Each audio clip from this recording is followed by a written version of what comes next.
Who was Jesus? Is he a historical character? Who wrote the Gospels? Why are they written in Greek? Why did they have a pro-Roman perspective? Why was the religion headquartered in Rome? Those were the mysteries that I saw about the Gospels. The origin of the Christian religion has been a subject steeped in mystery for nearly 2,000 years.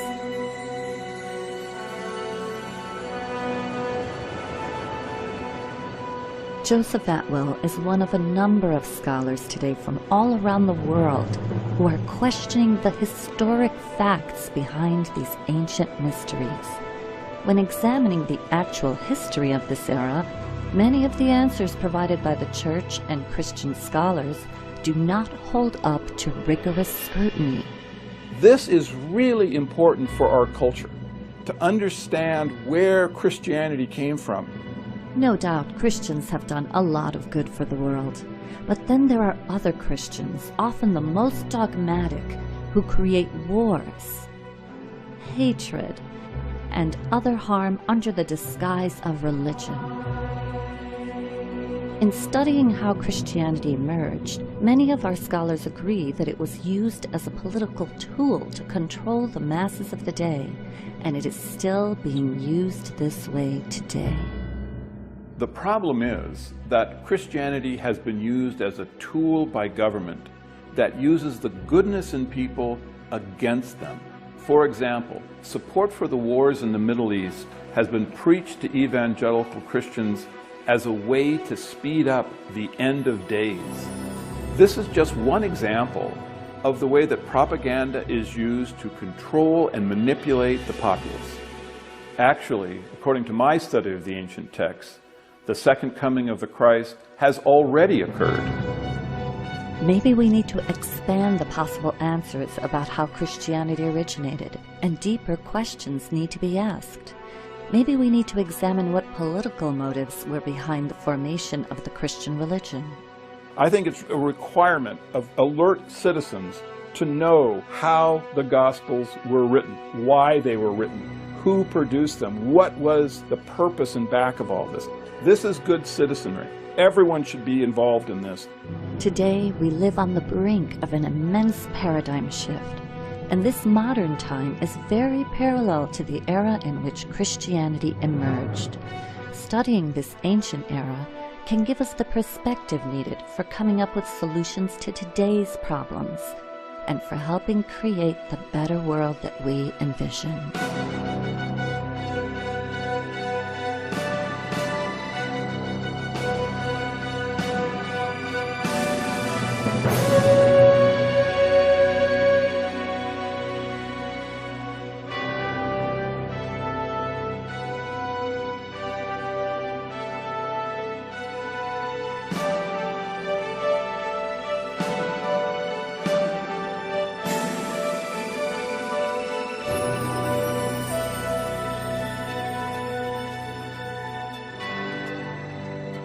And the penny dropped that Jesus, as a human being, never existed.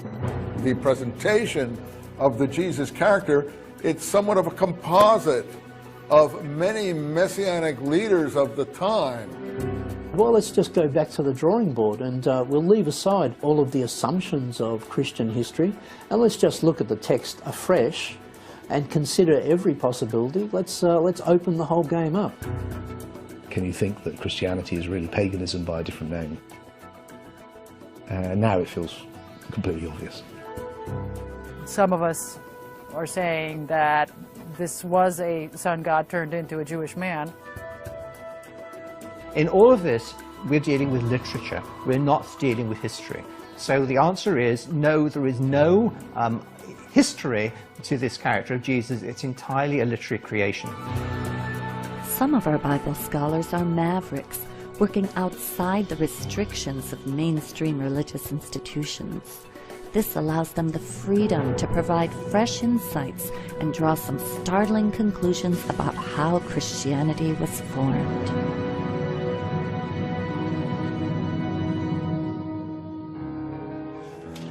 I began reading a number of books on the subject. This turned into a decade-long research. For Joseph Atwill, the key was in the Dead Sea Scrolls, the only Jewish literature ever discovered from the 1st century AD or CE, the time that Jesus would have been preaching among the Jews. The characters in the Dead Sea Scrolls were militaristic, and you could see that this movement wanted to push the foreigners out of Israel. They were fundamentalists, whereas the characters in the Gospel are different. They are pacifistic. They are turning the other cheek. They're giving to Caesar what is Caesar's. How did a movement like Christianity come to exist in a region that was occupied by Roman soldiers and had Jewish zealots within it that were going to push these Romans out? How was that possible? I began studying the other two major works of the era, the New Testament and Wars of the Jews by Josephus, a Roman court historian who described the war between the Romans and the Jews in the 1st century. While reading these works side by side, I noticed an amazing connection between them. Certain events from the ministry of Jesus seemed to closely parallel episodes from the military campaign of Roman Caesar Titus Flavius, a campaign which took place 40 years after Jesus supposedly lived. My efforts to understand these connections led me to an incredible discovery. Christianity had been invented by a little-known family of Roman Caesars, the Flavians, and they left us documents to prove it. The Flavians are not a household name, and yet it's the Flavians who completely reshaped the Roman Empire. In Rome, of course, there's the Colosseum, which is understood to be the best-known monument of the ancient Roman Empire, perhaps. The Colosseum is, in fact, a Flavian construction produced during the Flavian period. It's under the Flavians that both Rabbinic Judaism and Christianity take shape. Why would the Flavians be interested in creating religions? Much like today, their era was marked by political power struggles, a bankrupt economy, religious conflicts, and endless wars. In the midst of this turmoil, the Flavians seized control of the Roman Empire and ushered in an immense paradigm shift. To understand the Flavians' rise to power, we need to go back to the reign of the previous powerful rulers, the Julio-Claudian dynasty. Beginning with Julius Caesar in the year 49 BCE, the Julio-Claudians ruled Rome for over 100 years, transforming the government from a republic into an empire. This family contained all the famous Caesars: Julius, who predated the time of Jesus; Augustus, who was Caesar at the time of Jesus' supposed birth; Tiberius, who ruled during Jesus' supposed death, followed by the infamous Caligula; then Claudius, and ending the Julio-Claudian dynasty with Nero, whose reign begins in 54 CE. The Julio-Claudians enjoyed a godlike status until the family degenerated and began to damage the Roman Empire. By the time of Nero, his famous decadence was bankrupting the empire, and the Jews of Judea were staging a huge rebellion against their Roman rulers. Judea was one of the many conquered provinces that made up the Roman Empire. This region, which was also known as Palestine, was controlled by a family that served as Rome's tax collector, the Herods. They were a Greco-Arab family, somewhat possibly Judaized, though only Judaized when it was convenient to please the subjects they were given, who were put in power in Palestine and destroyed the previous Jewish ruling family, the Maccabean family, root and stalk. Besides being heavily taxed and ruled by a non-Jewish family put in power by Rome, the Jews were further inflamed by the requirement that a statue of the Caesar be placed for worship in every temple throughout the empire. In the Roman Empire, you could pretty much have any god you want But legally, you had to submit to the emperor as a god as well. You had to at least acknowledge that the Roman leader was also a divine figure. But the Jews would not have any of it. It's fundamental to Jewish belief that you shall make no graven images. It's one of the commandments given at Sinai by God. So the Jews never made representations of God. The Jews had a very different type of religion. They had a religion which was much more focused on the book and less focused upon cultic statues. This presented a real problem for the Romans. They tried to install statues of Caesar, but the Jews weren't going to buy that at all. In fact, it aggravated them. It enraged them. And the Romans really, I think, didn't understand this. It's not statues, it's books.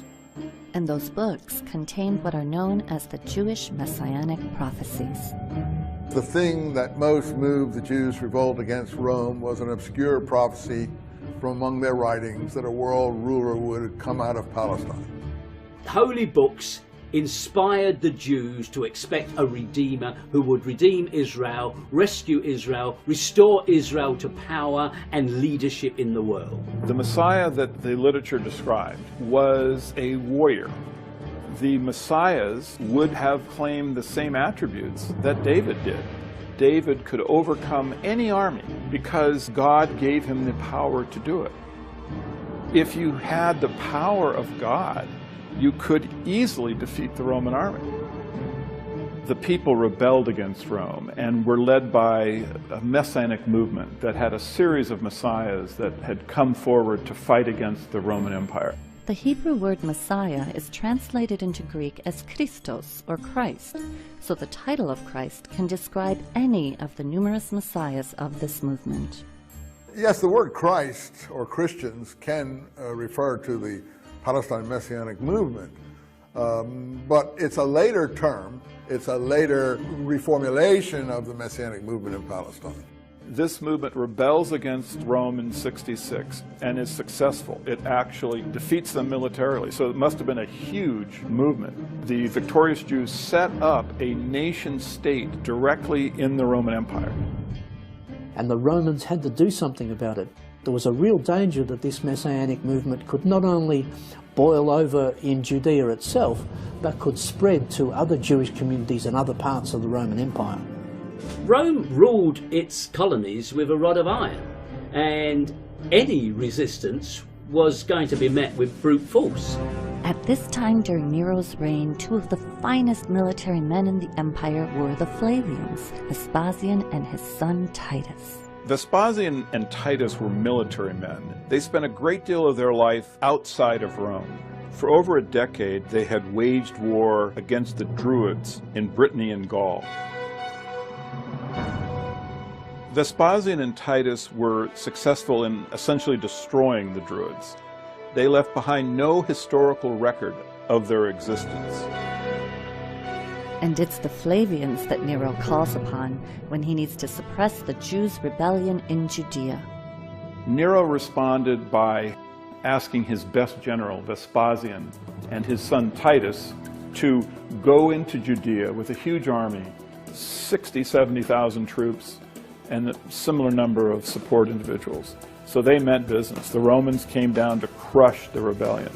In the year 66 CE, the Flavians begin their military campaign against the Jews. They start further north in Galilee, where the first of three key events takes place. They destroy the Jewish towns of Galilee. They also capture a Jewish rebel who later becomes a critical figure in the formulation of Christianity. This is where they captured one of the leaders of the rebellion, a Jew named Josephus Bar Matthias. Now, Josephus presented himself to the Flavians as a prophet. He survived. He survived apparently by telling Vespasian that the prophecies of the Jews pointed out that Vespasian would become emperor. And of course he did, so Vespasian quite liked Josephus. He used him as a translator in his entourage. He used him to appeal to the rebels to surrender. At this point, Josephus became a turncoat, and worked with the Flavians against the rebellion. Meanwhile, chaos is increasing back in Rome, where Nero's rule is being threatened.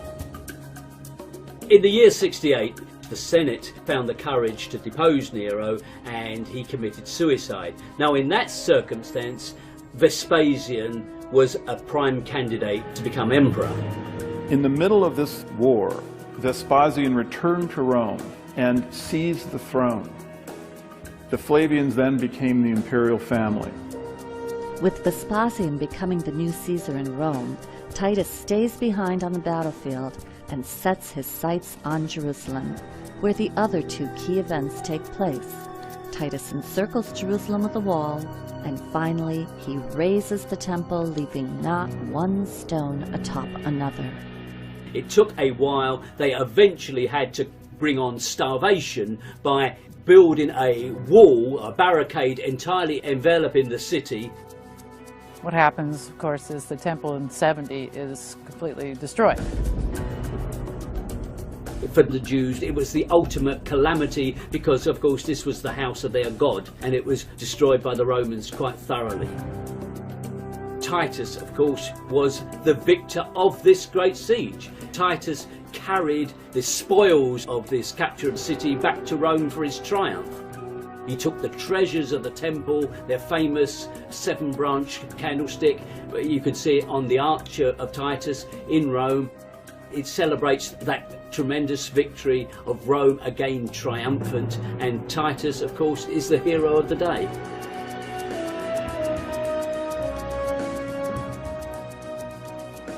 All of the artifacts from the temple that they seized, they put on public display in what they refer to as the Palace of Peace, except for one item.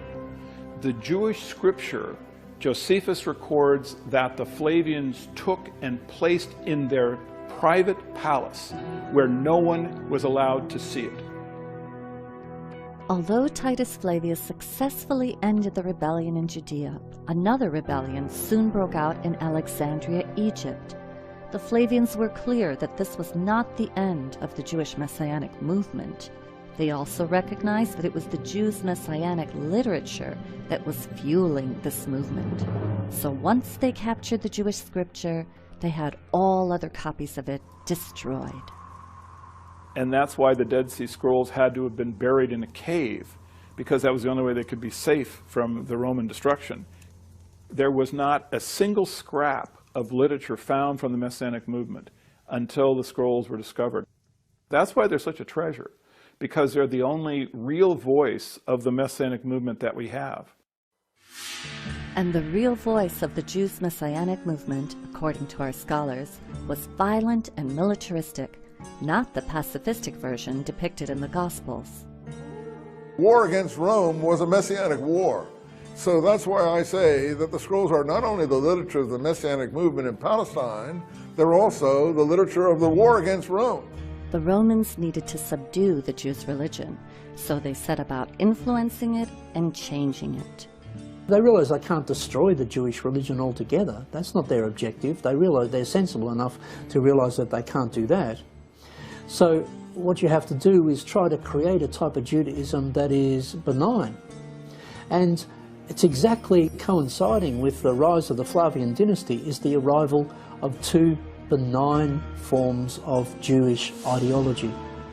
It's during this period that a new literature enters history, which describes a peace-loving, turn-the-other-cheek preaching Jewish Messiah named Jesus Christ. But if the Flavians wrote the Gospels, how could a Roman family know how to write Jewish literature that refers to Jewish prophecy? The answer lies in the Flavians' collaborations with a number of Jewish intellectuals, beginning with their own court historian, Josephus. Josephus arrives back in Rome with Titus. He becomes an adopted member of the Flavian family. An amazing turn of events for the Jewish turncoat. He becomes Flavius Josephus. Josephus at this time begins writing the history of the war, and he records that Titus gave him the Jewish scripture. Josephus's histories have always been associated with the origins of Christianity. Time and again you can find parallels between what Josephus writes and what turns up in the Gospels. It's a powerful evidence of their true origin. In reading the works of Josephus side by side with the Gospels, scholars have noticed parallels between the two works. It appears as though the history of Josephus records events that fulfill the prophecies of the Old and New Testaments. Early Christians understood this connection. In fact, when the Bible first began to be printed in the Middle Ages, it included the history of Josephus. He was employed to write the official history that we have. The other histories from this period have been destroyed ruthlessly by the Romans. Josephus tells us this in very chilling passages, how the Romans exerted complete control of the literature of this period. There were alternative histories of the Jewish war written. Well, the Romans rounded up the writers of those histories and executed them. They rounded up all the copies of those histories and destroyed them. That is to say, they ruthlessly wiped out any alternative history, so that the only history we have is written by Josephus. And let's remember who Josephus was. Chief propagandist of the Flavian dynasty, and he was very, very successful. He moved back to Rome. He was given an apartment in the emperor's own townhouse, and he was appointed the chronicler of the Roman Jewish War, using Vespasian's own diaries of the events. Also in the pages of his history, Josephus declares that the Jews' Messiah or Christ is none other than Flavius Vespasian and his dynastic family. To put it succinctly, Josephus says that there was a prophecy that a world ruler would come out of Palestine. The Jews thought this applied to one of their own. They were wrong in their interpretations. He used the most cynical interpretation. He applied it to the rise of the Roman emperor in Palestine. Josephus recorded that the Messianic prophecies foresaw not a Jew, but Vespasian and his dynasty. In fact, all of the Flavian historians recorded that the Flavian Caesar was the Christ. It was important to the Flavians that they be seen as the Christ, as divine and godlike, and this was not mere vanity. The Julio-Claudians before them had already established that presenting themselves as gods was a powerful tool in controlling their subjects. When the Flavians took over the throne, they inherited an enormous bureaucracy that was already in place, the imperial cult, which was dedicated to promoting the idea of Caesar as a god.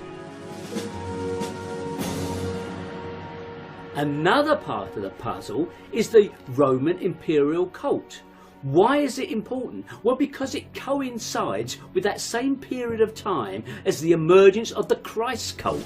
You had a whole social community. The whole social structure of these conquered territories was governed by the imperial cult. And if you wanted to succeed, the key social community to join was the imperial cult, because that's where all the movers and shakers were. This idea of the emperor becoming an object of worship was well established in the Roman system before Vespasian and Titus came along.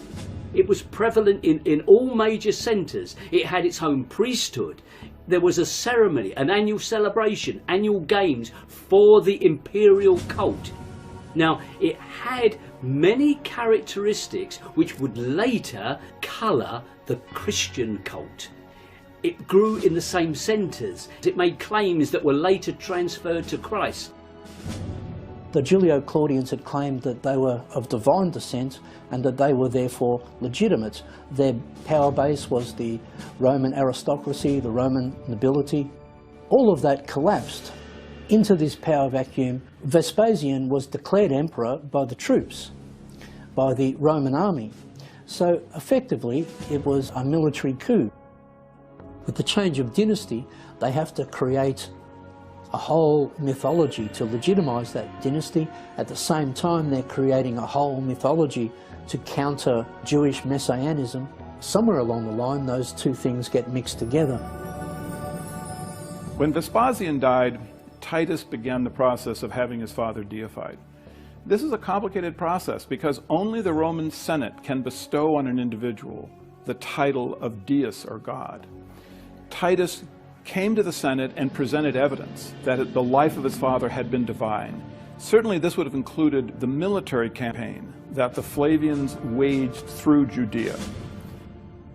And it's at this time I think the Gospels were written, because the theological structure in the Gospels of a God the Father and the Son of God is the same one that Titus would have been presenting to the Roman Senate.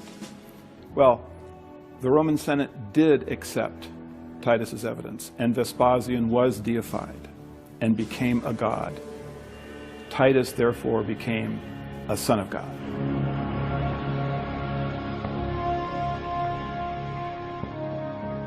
The Arch of Titus that still stands in modern Rome today is inscribed with a dedication to the divine Titus, son of the divine Vespasian, or son of a god. This imperial cult, set up to worship Caesar as god, also provided the basis for the structure of the Roman Catholic Church. Now, the rituals, paraphernalia and symbols of paganism were transferred wholesale to the Christian church. The most obvious and clear example is where the title of the pagan chief priest of Rome, the Pontifex Maximus, became the title of the Pope, the Christian Pope. If you look at who held the original bishop positions in the Catholic Church in those early times, you will see that they are members of the same pagan aristocracy. They simply changed their clothing a little bit. They wore the same garments, but they wore slightly different headdresses. They had become from being a priest of a pagan cult to being a priest of Rome. Where the Vatican now stands, there was once a pagan temple which celebrated the mysteries of a dying and resurrecting God-man who wasn't Jesus. There are many churches in Rome, I've been to a few, where you go above into the church and there is Jesus, and you go underneath and there's a little sanctuary of Mithras, and it's basically the same figure. So the Roman plot to invent Christianity is just so clever when you think about it. Through the Pope, who is God's representative on earth, they no longer needed expensive standing armies, wars and punishment of disobedient peasants. They could, through religion, rule their subjects.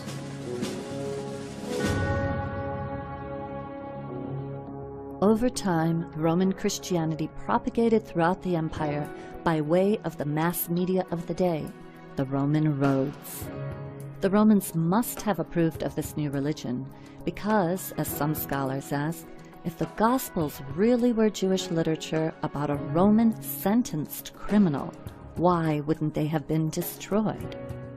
One of the really surprising things for me was to realize the extent of Roman control of propaganda and of literature. So that when you suddenly get all of this Christian literature arising in this period, one has to ask, well, how did that happen? The conclusion that one has to reach is that that could not have happened without some degree of complicity on the part of the Romans, so that one is led to the conclusion that the Romans must be involved in the production of this literature.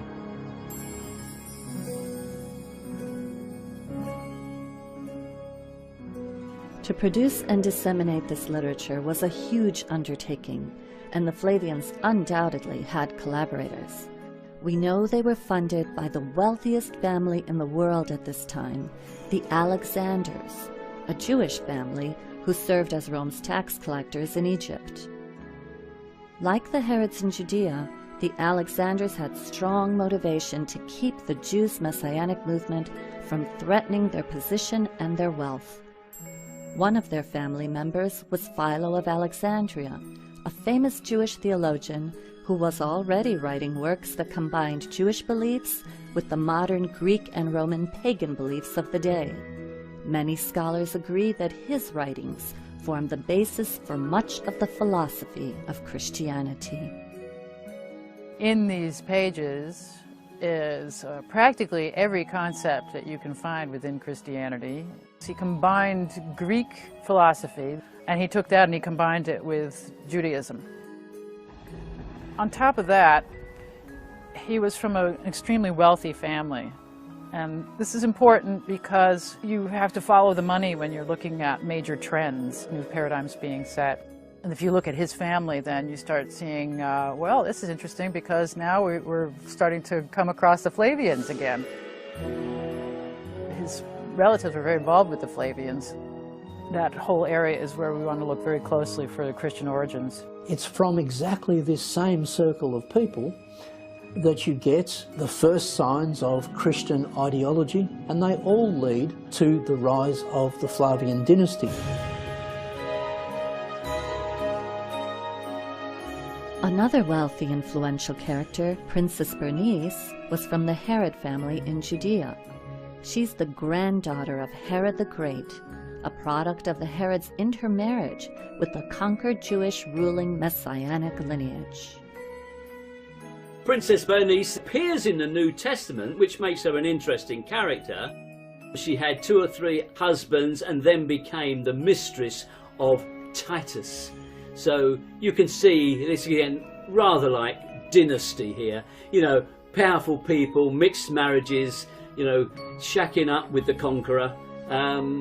Yeah, and it's really where Joe Atwill takes his idea of a conspiracy to write the New Testament.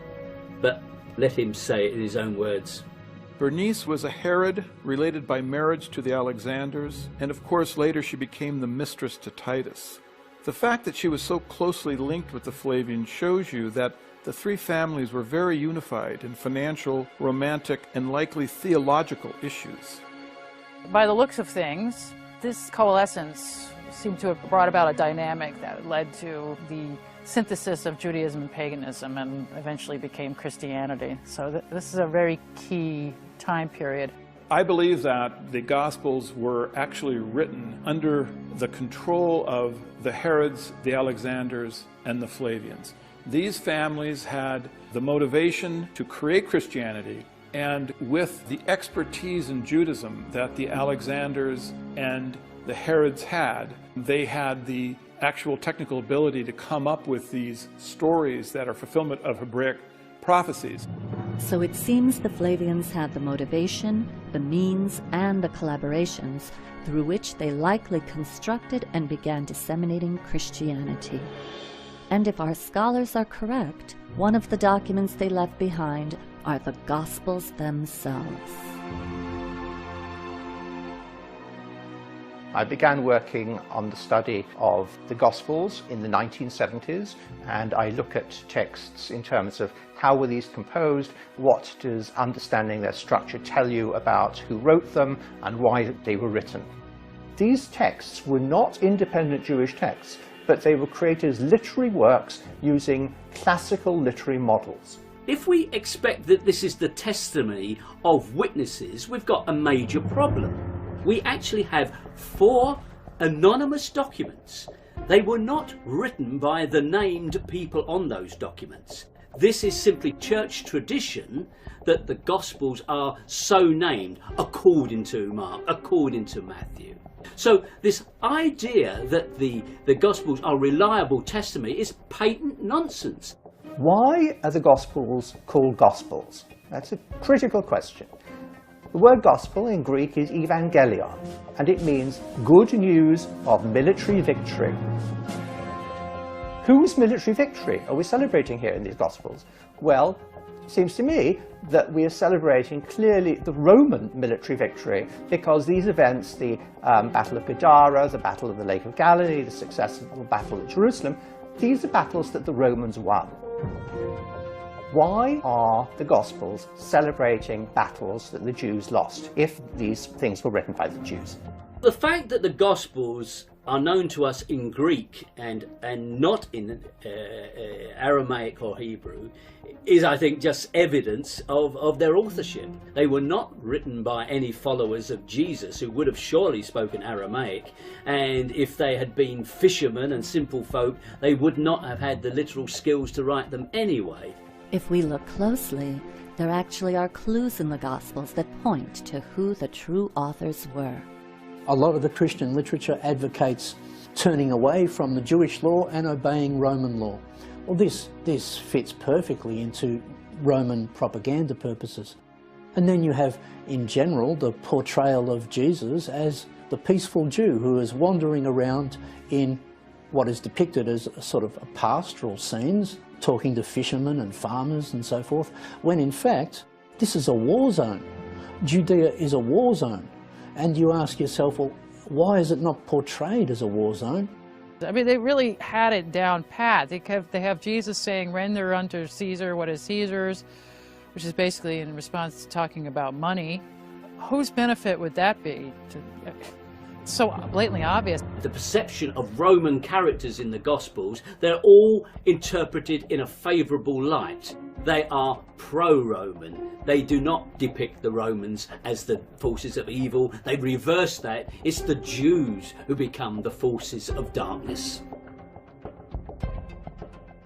It's very striking that various passages in the Gospels refer to the Jews as some people separate from the heroes of Jesus and his disciples. The Jews are those who object. The Jews are those who try to thwart the divine plan.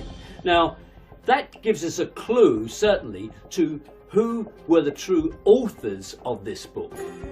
They are works of literature created by people who are trained in Jewish literature, but whose values are pro-Roman. The Romans wanted to promote anti-Semitism, and so they arranged the story of the beloved man God, Jesus Christ, to appear as if the Jews had brought about his death. Because of this, the Jews would have to suffer anti-Semitism throughout history. So this was a piece of work that could not have been done except by a fairly established literary team, such as the literary team that was in Rome actually writing the books of Josephus. I mean, that was written by a literary team, and it was written as one of the attempts to give prominence to the Flavian Caesars, which the Gospels also do. So it is extremely likely that the Gospels, as a form of epic, designed to magnify allegorically the Roman Caesars, is also written at the court of the Flavian emperors. But the Jesus story takes place many decades before the Flavians came to power.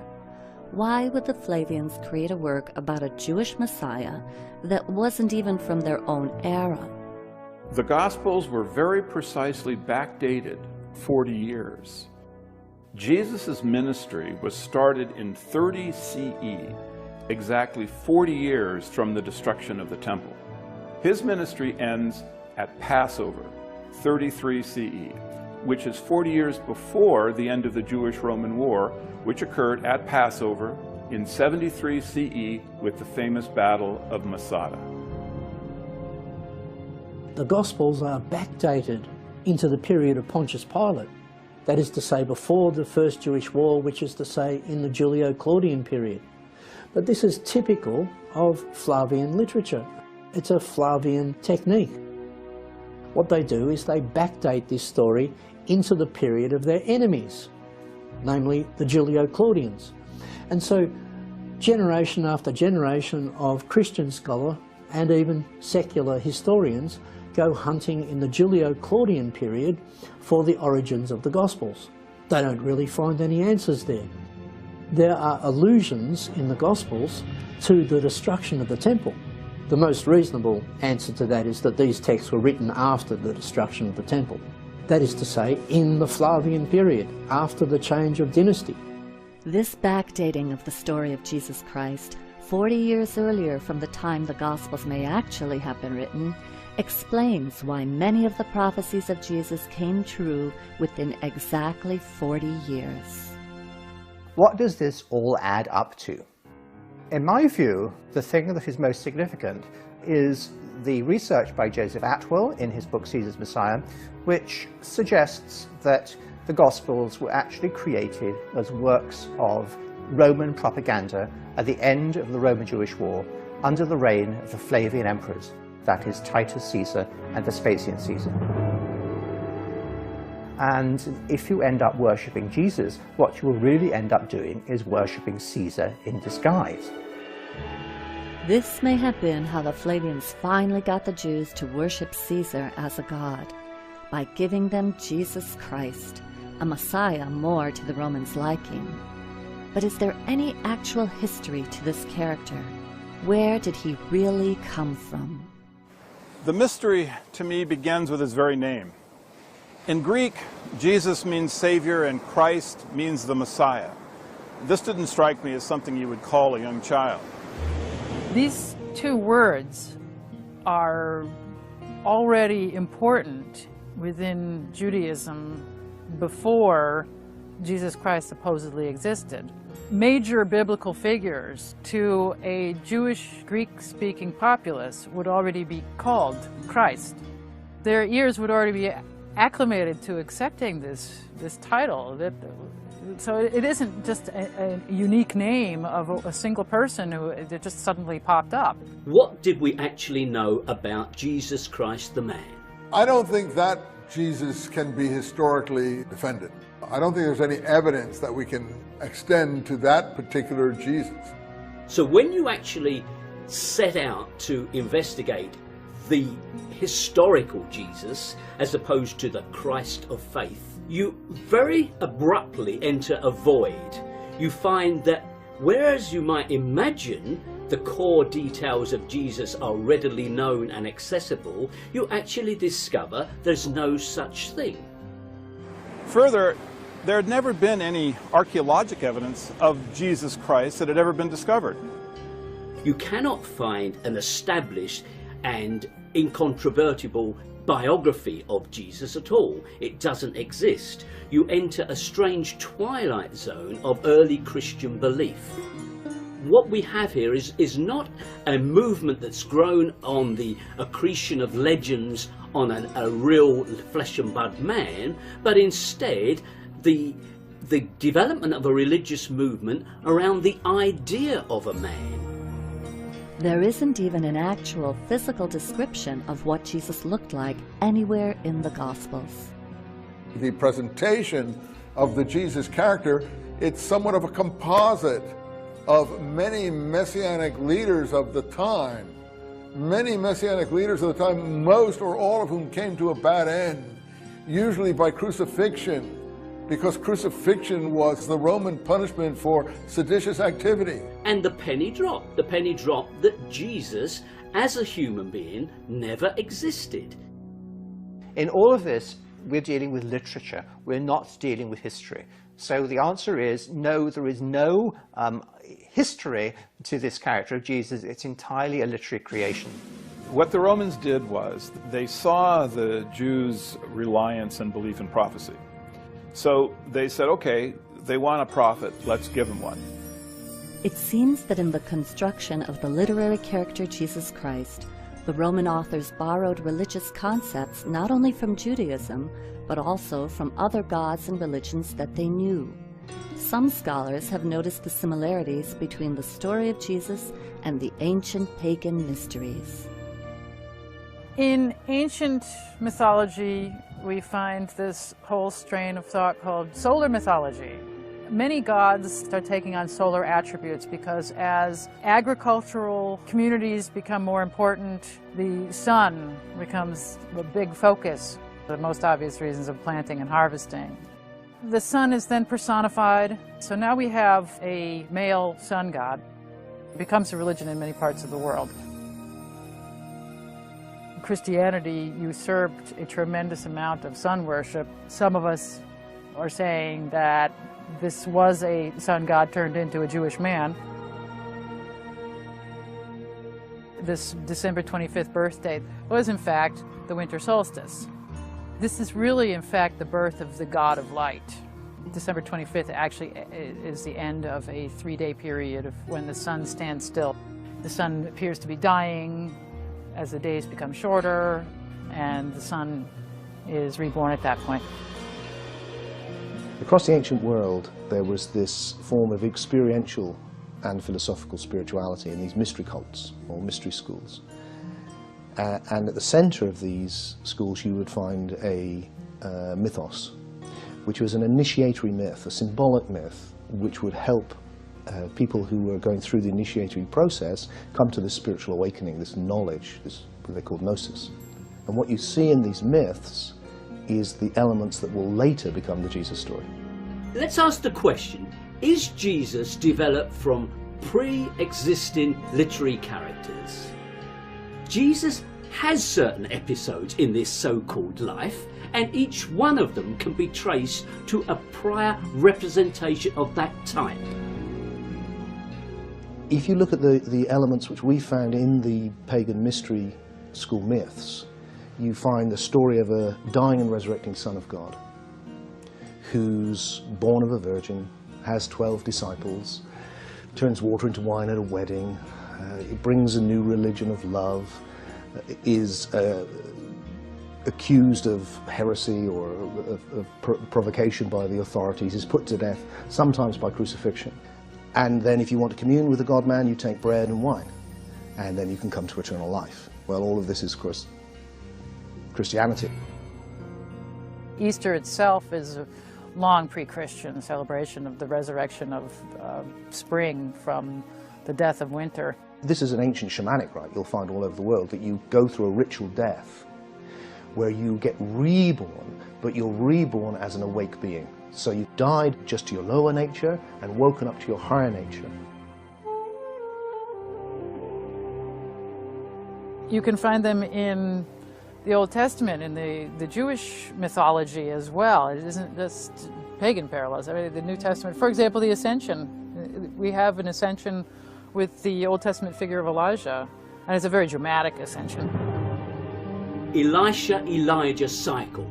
These are two Jewish prophets, one followed on from the other, which have many of the story elements found in Jesus. For example, there is a multiplication of food miracle, there is a raising of the dead miracle, there is a water miracle, there is ultimately an ascension to heaven miracle.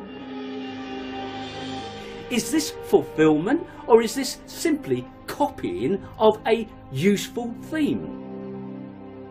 You can see where they just used Old Testament characters and scriptures as a blueprint to create this new one. A lot of the ethics of Christianity actually were around before Christianity. Do unto others as you would have them do unto you is in fact from the Old Testament. It's Jesus didn't make that up.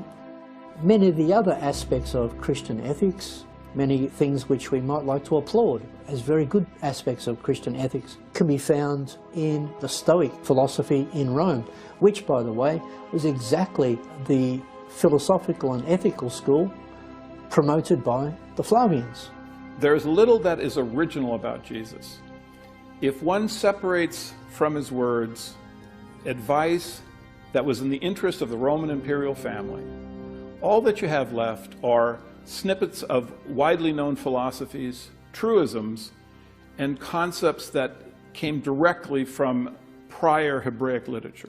The reason I am now convinced there's no historical Jesus, which seems a real, like, whoa, to people who are not familiar with the idea, is a combination of things. First of all, there's no evidence for an historical man which stands up to proper scrutiny.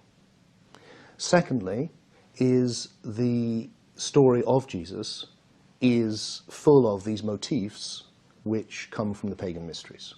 And the third reason is because in the early Christian movement, there's these two types of Christians, certainly by the 2nd century, which I think of as Gnostics and literalists. What marks out the literalists, who will become the Roman Empire and the Roman Catholic Church, is that they've got an historical man.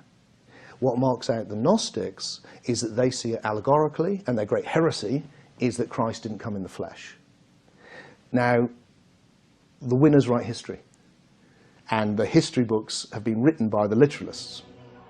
And all of the tradition about the Romans trying to torture and suppress Christians, these traditions are correct. They definitely persecuted the messianic, militaristic Christians, and they certainly would have frowned on the Gnostic, independent thinking Christians, but the Roman pacifistic giving to Caesar what is Caesar Christians, that group would have been promoted. Which makes it perfect for the Roman Empire. And it's a fascist empire. It's got a very simple message: just believe this, you don't have to transform, and you have to go through the authorities, through the bishops, through the state, ultimately. It's the perfect thing for them to pick up, and that's what they do. Our scholars agree that the Gospels are complex literary creations, drawing from both pagan and Jewish myths.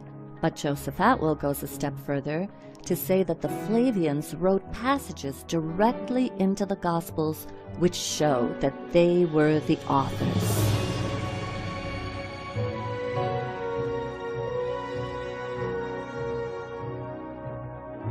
One of the most famous prophecies that Jesus makes is about the coming of someone he refers to as the Son of Man. Now, many people believe that he's talking about a second coming of himself, and many people believe that this is going to occur some point in the future. Well, the fact is, this coming of Jesus has already occurred. Jesus makes very specific prophecies as to what will happen when the Son of Man makes his visitation. He refers to three key events. The Galilean towns will be crushed, Jerusalem will be encircled with a wall, and the temple will be razed, leaving not one stone atop another. He also states exactly when this individual will come. He says that the Son of Man will appear before the generation that is alive and listening to Jesus' words passes away. Now, to Jews of this era, a generation is 40 years. And so the only individual that could possibly be the Son of Man that Jesus predicts is Titus Flavius. Titus Flavius did destroy the Galilean towns. He did encircle Jerusalem with a wall, and he razed the temple and left not one stone atop another. And he did this within 40 years. Josephus recorded that no matter how Titus tortured the Jews, they refused to call him Lord or God. So to circumvent this stubbornness, the Flavians wrote the Gospels, in which a Son of Man was predicted to come in the future. Titus fulfilled these prophecies and became the Son of Man. So you end up worshiping Titus without knowing it.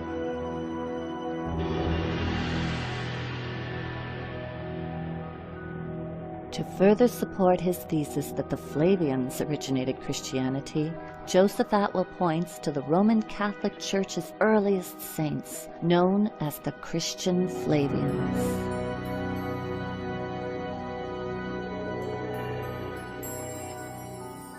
The Flavian family is connected to early Christianity in a number of unusual ways. So many members of the family were recorded as having been among the first Roman Catholic saints. These include Flavia Domitilla, who is either Titus's sister or his niece, and there is an inscription honoring Flavia for donating the land that became the first Christian catacomb. And Flavia Domitilla was the first Christian saint. Her son, Clement, is recorded as having been the first Roman Catholic pope after the Apostle Simon. In addition, there were two members of the Flavian household staff, Neros and Achilles. Both of them had churches named after them in the very earliest Christian dioceses in Rome. There was a Christian theologian whose name was Titus Flavius Clemens, Clement of Alexandria. And he's the one who actually described the first Christian symbols. And he said they were the anchor, the boat, the fish, the olive branch, the star. And oddly, these are the very symbols that the Flavian Caesars used on their coins. The final connecting point between the Flavian family and Christianity is that in the 4th century, Flavius Constantine made Christianity the state religion of Rome. The military achievements of Caesars were important to all Romans. So certainly, the Flavian Christians, the group that the Roman Catholic Church states were the first saints of the religion, would have known the identity of the Son of Man that Jesus predicted, who would crush Galilee, encircle Jerusalem with a wall, and raise the temple, was Titus Flavius. So it seems if a person knows how to uncover them, there are actually many clues pointing to the Flavian origin of Christianity. And perhaps the most intriguing one that Joseph Atwill uncovered is a secret code the Flavians used in their documents, which enabled him to make his startling discovery. So the Romans had the Jews' scripture locked up inside their imperial court, and they studied it. And what they discovered was that there was a unique literary code hidden in the text. This hidden code, which was common in Jewish scripture, was used by the Flavian literary team to place passages into the Gospels that had to be deciphered to be understood. This hidden literary technique is known as typology.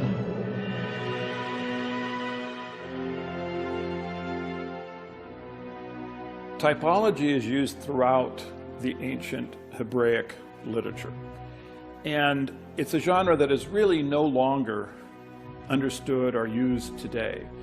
But simply put, typology is using events from the past to provide form and context for subsequent ones. What we're talking about is stereotypic. In other words, there's an idealized prototype which shows certain characteristics or performs in certain ways. For instance, one of the things they do is they take an old story and they retell it in a new form. And they superimpose contemporary history upon old stories. And they create these multi-layered texts. In Hebraic typology, texts were designed to be read in comparison to one another, or intertextually. And in doing so, a meaning that would not be visible in the surface narration would become apparent to someone who understood the typologic connection between the stories. Hebraic typology connects prophets. Events from the life of one prophet are placed into the life of a subsequent prophet. And this shows that there is a divine pattern established by God connecting his prophets to one another. The Gospels actually show how we can decipher for ourselves this hidden code or typology that was used to create the Jesus story.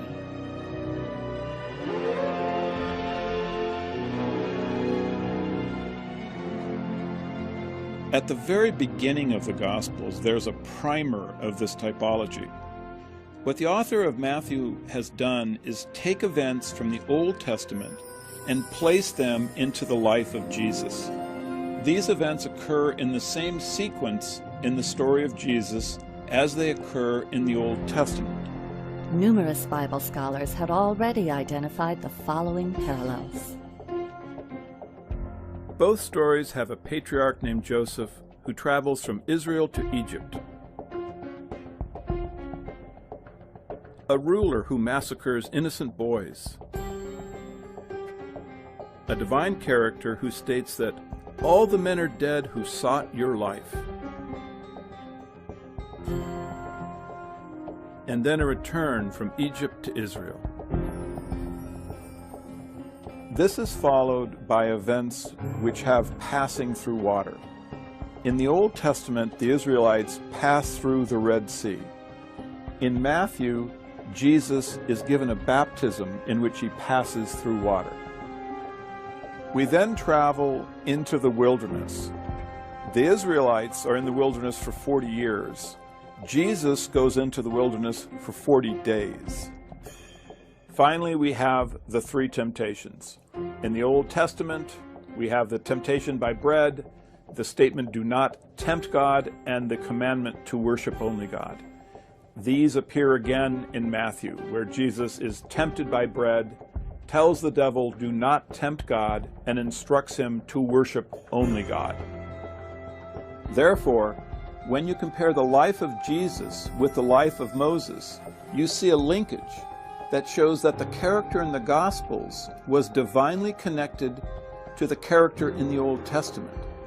The life of the first Savior of Israel, Moses, foresaw the life of Jesus, who's now claiming to be the next Savior of Israel. To understand the rest of the Jesus story, his adult ministry, we simply need to know that the same system of parallel names, locations, and concepts occurring in the same sequence was used to connect Jesus in the Gospels to Titus in the works of Josephus. Our scholars explain this gospel typology in the following 3 examples.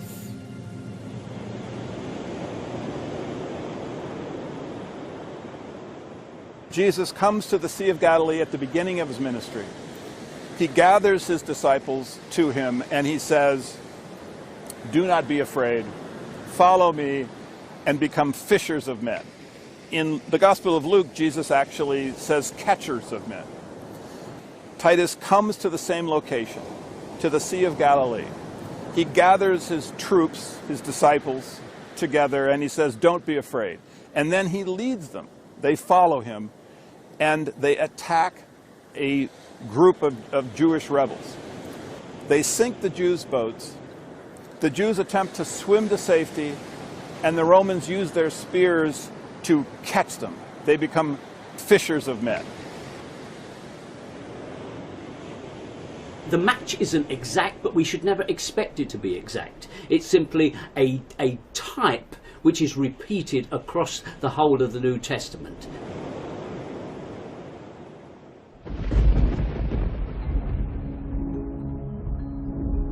Jesus is constantly dealing with devils. Josephus also deals with devils, but Josephus defines who these devils are. He states that the devils are those individuals who have a rebellious spirit and rebel against Rome. At Gadara, Jesus encounters one man who has a legion of demons inside his mind. They then are driven out by Jesus. They infect a herd of swine, and then this herd rushes wildly into the water. This is a parallel to Titus's battle at Gadara, where one individual infects an entire legion of Jews with his demonic spirit, and then that group in turn infects another group, and this combined group is driven by the Romans into the sea. What's being suggested here is that this story that you find in the Gospels is in some ways sort of like a grim parable about that military event. It's sort of like a bit tongue-in-cheek, I think. The Romans had a vicious sense of humour like this, a very black sense of humour. In a medieval text that I've studied, which is called the Gospel of Barnabas, when you read that story, the way it's presented is in an unsophisticated form, that is to say it's sort of been decoded in some ways, and it becomes clear that what we're talking about here are the Jewish rebels are chased into the sea and they drown in the sea. In the Gospels, these are presented as pigs. This is once again a very dark, black sort of Roman sense of humour. Some of this literature really needs to be understood like that.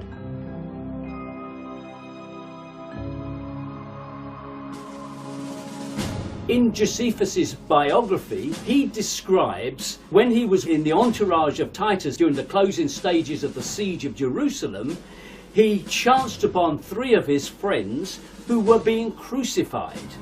And he pleaded with Titus for their release. And Titus gave that permission, and the 3 figures were removed from the cross. 2 of them died, and 1 revived. Now, if you're looking for a stereotypic example of how some idea was floated into the mind of someone writing the Gospels, that is a pretty clear example. It's certainly a strange occurrence that we find such an incident in the works of Josephus when it shows up in such a dramatic form in the Gospels. In the Gospels, Joseph of Arimathea asked the Roman commander to take Jesus down from the cross. In Josephus's history, Joseph Bar Matthias asked the Roman commander to take someone down from the cross.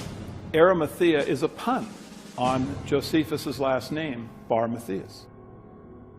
When you read our sources really carefully, and you have to do it really, really carefully, because they didn't spell it out for us.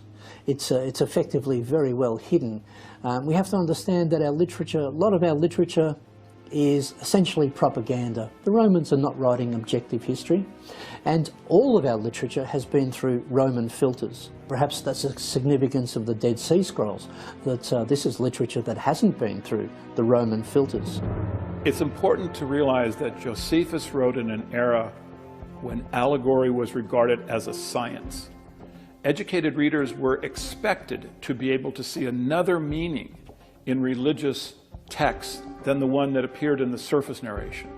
We're dealing with Roman literature on the one hand and Jewish literature on the other, and it has to be said that in both cases they're much more sophisticated, much more multi-layered and elusive and much trickier than modern readers suspect.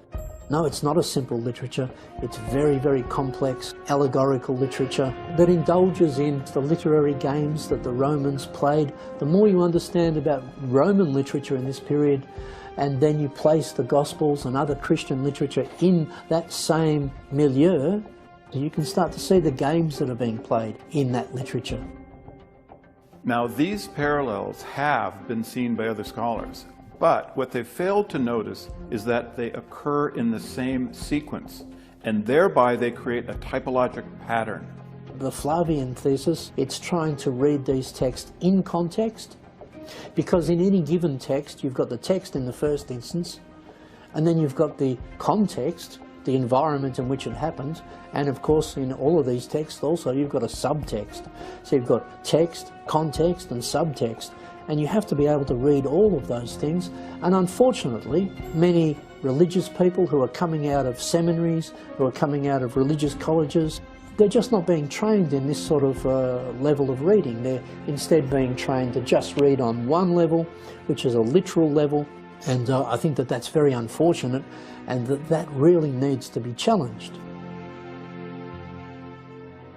By studying the multiple layers in these ancient texts in the original Greek language, Joseph Atwill was able to discover not just a handful, but over 40 typological parallels between the Gospels and the works of Josephus, which show that the ministry of Jesus Christ followed in exact sequence the military campaign of Titus Flavius, through parallel names, locations, and concepts. Once I understood the system that the Flavians were using to link Jesus and Titus, I was able to discover dozens of these parallels between Jesus and Titus. And what was amazing is that they occurred in the same sequence. And this simply proves that this was deliberate, that these unusual parallels had been created by the Flavians as a signature. It is their way of telling posterity that they authored the Gospels. These parallels are the Flavian signature of the Gospels.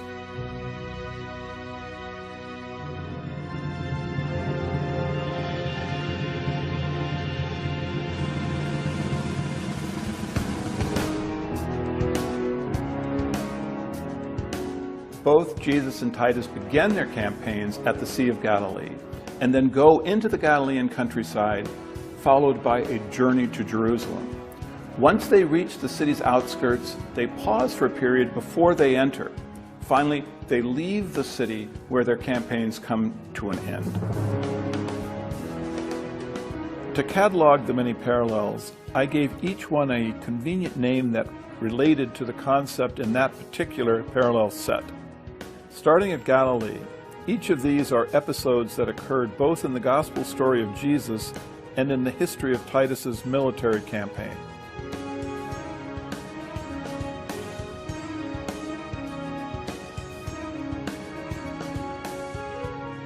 Both Jesus and Titus journey to Jerusalem, each sending messengers ahead to meet him when he gets to the city.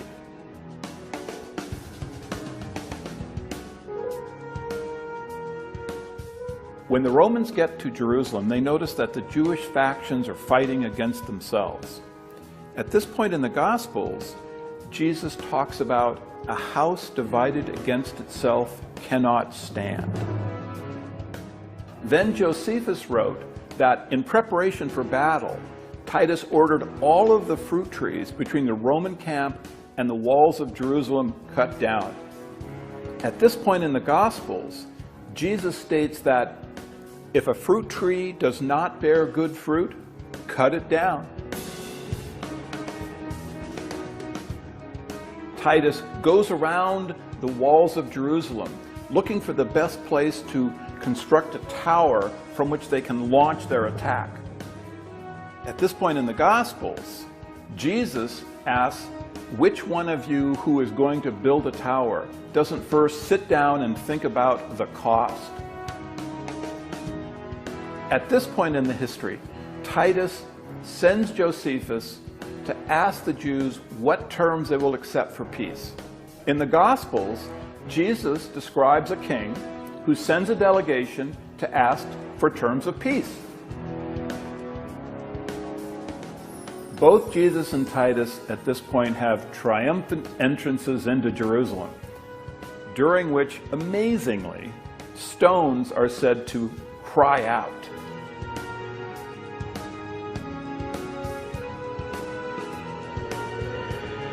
Each then drives a den of thieves out from the area in front of the temple. This is followed by Titus encircling Jerusalem with a wall and Jesus predicting that Jerusalem will be encircled with a wall. Because of the wall, starvation sets in Jerusalem. Josephus wrote that a woman named Mary, who called her son a myth for the world, slayed him, ate him, thereby turning him into a human Passover lamb. In the Gospels, we now have the Last Supper. Jesus tells his disciples, "Take, eat, this is my body, this is my blood," thereby turning him into a human Passover lamb. Here then is the Flavian signature of their authorship of the Gospels.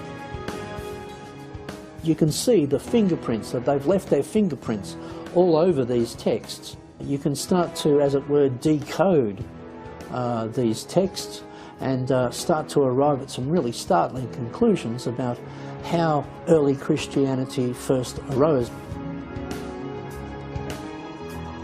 Our scholars have shown that the Gospels were not the product of primitive Jewish fishermen. Rather, they are a sophisticated literary work combining religious ideas of the day with Roman political perspective and power. Joseph Atwell's research reveals that reading the works of Josephus concurrently with the New Testament shows that the events of Jesus' life were not historical, but rather all of them are dependent on the events in the military campaign of Titus Flavius. Jesus Christ was an allegory for the Roman Caesar Titus, the Messiah of the Roman Empire, the Roman son of a god that Christianity was set up to worship. I certainly don't want to undermine the positive things in Christianity. I'm happy to admit that there are positive things in Christianity and in other religions as well. What's at issue here are the historical claims of these religions. Traditionally, religious dogma has forbidden the examination of historical discoveries or the inclusion of certain scientific findings in their teachings, asking their followers instead to blindly believe as they say, not as the objective facts may show. We live in a time, perhaps it's a new intellectual renaissance, which is getting fed up with many of the structures that we live with and which is recognizing major frauds at the heart of our financial markets and the heart of our industry, and the plug is being pulled on them. And my view is that we have yet another fraud, the biggest of them all, and it's a fraud at the heart of Christianity. And it is a time for whistleblowers to come out and to make this information available not just to scholars in academic journals, but to have it widely available to anybody who wants to know. It's helpful to hear a wide diversity of voices in order for people to arrive at their own conclusions, and the theories brought forth by our scholars are a part of that diversity. When they hear that the Jesus story is a myth, people feel that you're taking something away, but you're really not. You push people and you go, why do you believe in historical Jesus? Often people will go, well, you know, the Bible or something. But when you go, well, have you studied it as an historical document? Have you looked at the evidence? They'll go, well, no, I haven't. So that's not the real reason. The real reason when you push people is, well, I have a relationship with Jesus. I have a personal relationship with Jesus, and that's what I don't want to lose. And that's a really good reason to be a Gnostic and a really bad reason to be a literalist. The Gnostics, as well as pre-Christian pagan mystery schools, believed that the myth of the dying and resurrecting God-man was an allegory to be used for personal growth, to die to their lower nature and arise to their higher nature. The literalists took control of the original myth and shaped it so it would take the power away from the individual and place it into a central authority. Rediscovering the original myth gives people the freedom to choose the beliefs that truly serve them. Okay, some Christians have developed their personal faith to the extent that Christ is this energy or force or power within them. This is how they have interpreted the story now. The story has become again what it actually began as, an allegory. I have no issue with the Christ within. I have an issue with the church militant. What threatens humanity is organised, regimentised religion on the march, taken so seriously that you will act out its worst precepts. If we examine all the religions of the world, we find that there is a common thread that connects all faiths and all people. And it is from this connection that we can make the choices that have now become so critical to our future. I like to focus on the origins of religious ideas. And it turns out that they're very unifying underneath all of the divisiveness that we see on the surface. It would be extremely helpful for all of humanity to realize that there is this underlying unity. And those origins are basically nature worship, the study of the sun, the moon, the stars, planets. This is all what humanity has been looking at, of course, with great awe and reverence for thousands of years. And it's extremely important, I think, for us to get back to those roots. The destruction of the planet is also directly tied to religious ideas. This can help to restore balance to the planet in a very, very profoundly significant way. The very survival of humanity depends on viewing history from a new perspective, so that we can be clearer on the historical facts and still honor the myths that offer us the greatest wisdom. It's what the myth, what the poetry says, that matters. Not what actually happened. So each new generation, whatever you say, is going to hear the myth, and that's what is true for them. And what follows is the actual history is much too complex for the average person to ever get their head around.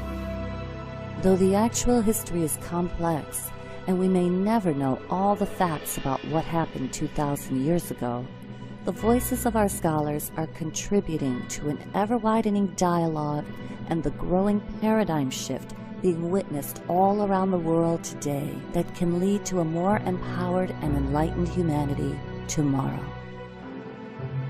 This is really important for our culture, to understand where Christianity came from. And this is direct evidence. You can actually walk this path and come to this conclusion. You can know that Christianity was an invention of the Romans. It was done to pacify their subjects. And this is important because it gives us a different way of understanding government, how government operates, the tools that government uses, the purpose that government has for the various propaganda apparatus. Evangelical Christians are getting away with debunking facts as mere theories, even subjects like evolution, but they provide no evidence for their position other than to simply cite religious dogma. And if you look at the influence that dogma is having in the media today, you can easily see it is increasing. I would like to challenge these extremists to consider the possibility that my findings are correct. Though there is much good in Christianity, we have to understand how rulers have used it to control us and how they are still using it to control us today.